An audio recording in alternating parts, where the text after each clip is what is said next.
Hello friends, let me begin by congratulating the class of 2021 on your graduation day. Finally, we are here. In these new normal times, your class of 2021 was the first batch to attend the entire year classes and give your board exams entirely during COVID. This was very different to the experience of previous batch who had a regular academic year but had their board exams cancelled. So how did you fare at this? We think each one of you did a brilliant job, a fantastic, mind-blowing, superb job.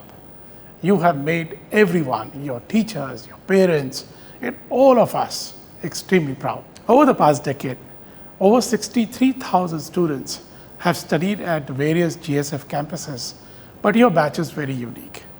It had to go through a lot of unusual hardships and challenges, not one, not two, but endless. During the lockdowns and other restrictions, you had to attend all classes virtually, had very limited face-to-face interactions, live with the uncertainty over finishing your exam preparations or whether the board exams themselves would get conducted or even cancelled. With the conditions dynamically evolving and changing in every city, every country, you were not sure that even if you secured an admission to a university, whether things would be normal in that city, and this certainty complicated your choice of universities. Not to mention, you had to socially distance yourself at all times, even wear a mask while writing exams, which was never done before, had little or no ECACC activities, and all the major conferences like annual days and sports days were cancelled. You missed getting the real CAS experience and instead had to make do with virtual CAS, which was very difficult to conduct virtually. With regards to MUN, perhaps some of you may be thinking that you may have missed something since it was not face-to-face, but actually that's not the case. Let me tell you that COVID has changed the face of all industry conferences, and in the future, at least 90% of these will switch to a virtual mode as they are hugely time efficient and can be attended to in 30 minutes instead of committing the usual 3 days, especially when you are speaking in an overseas conference. So speaking, debates, RWCC, etc. also had to be done online. And this saved money for participating students and increased the student participation by many-fold. Take example of our Global Indian Stars. We used to have, say, about 30 participants from each campus. And now by going virtual, we have over 500 students registering from various campuses for each of our competitions. The memories and the experience of classrooms were very different. Social experience among classmates was different. Group discussions, project work, everything was held online. During work from home, you have faced many challenges of attending virtual classes simultaneously alongside your school-going siblings and working from home parents.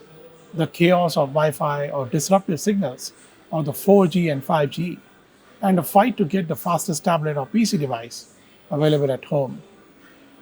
The hanging of screens and glitches of Zoom classes echo made it very challenging. I'm sure some of you missed doing virtual pranks during the virtual classes, as you could have probably done so in face-to-face mode. This is because your teachers had opted for having teacher-driven controls of muting and disabling chat so that classes could be held in a more disciplined and streamlined manner, and delays due to pranks and needless interruptions could be minimized.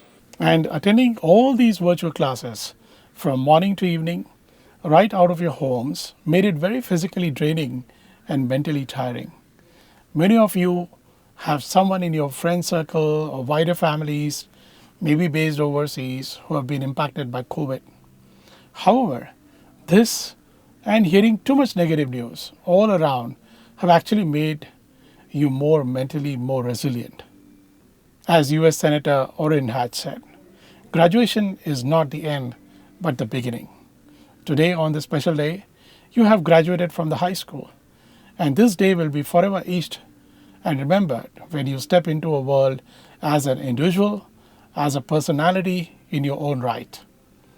Many of you are looking forward to a life and career that you've always dreamt of. You have great hopes and aspirations you wish to fulfill. You're going to follow your passion, be it in arts, law, engineering, business, medicine, etc. Whatever decision you make will determine your future. This is beginning of a new chapter of your life and a new journey for you.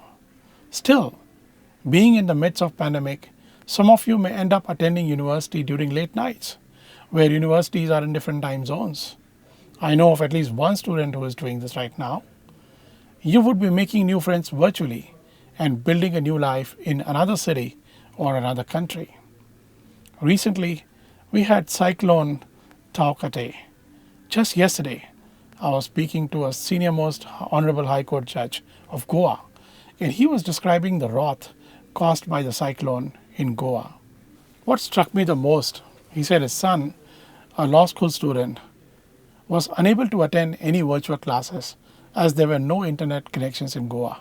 The entire system was down and non-functional. Can you believe in today's world not having access to internet? Yes, it's possible at times. It happens in the US, it happens in many countries in Asia which experience the typhoons. So you need to reduce dependency on internet for everything. On a lighter note, better not to carry your mobile phones with you to the loo, because if the internet goes off, then you know you will be disadvantaged. The road ahead will have real solutions, real problems, and in short, real life starts now. As you prepare yourself to enter into this new venture with a new sense of hope and confidence, I would like to share some tips on life amid and after COVID. First, you and not others define what is success or failures. We all know we are in a super competitive world, a fierce world, a ruthless market, and a shrinking gig economy, etc., etc. And this means there is increasing need for survival of the fittest. Everyone wants to succeed. Some even become kiasu. What you finally achieve would be defined in binary, either as a success or a failure. So the question is, why should others define what you have done and whether it was a success or a failure? You don't want to become a slave or a shadow of others, because they will offer opinions and decide for you whether you're good or bad, whether what you did was right or wrong, whether you failed or succeeded. So you need to take charge of this rather than getting branded as a success or failure by others. You need to ask yourself whether this was your best performance or not, whether you were able to maximize your potential or not. What you achieved in board exams should not be a matter of success or failure, but rather an experience. How well you were able to maximize your own potential. By default, everyone has the ability to achieve the maximum potential, but how we shape the roadmap, how well we prioritize, how much of genuine efforts we have put in them, and how much sincerity and passion we have deployed. All these would define whether you achieved closer to your maximum potential. Like the Netflix episodes, this journey at school was an episode of your life, and you have many more episodes to deal with in life. So by chance, if you did not get the desired grades or missed by a few marks, then you have to ensure that in your next episode at the university, you work on improvements, sharpen your pencil, and take charge of the success for the journey. Second, don't get distracted by social media. Keep your life simple. When you work on something serious, keep your social mobiles away. Your persistence, passion to learn will get you whatever you want to achieve in your life. The end of school life should not mean end of learning. Learning is a lifelong process.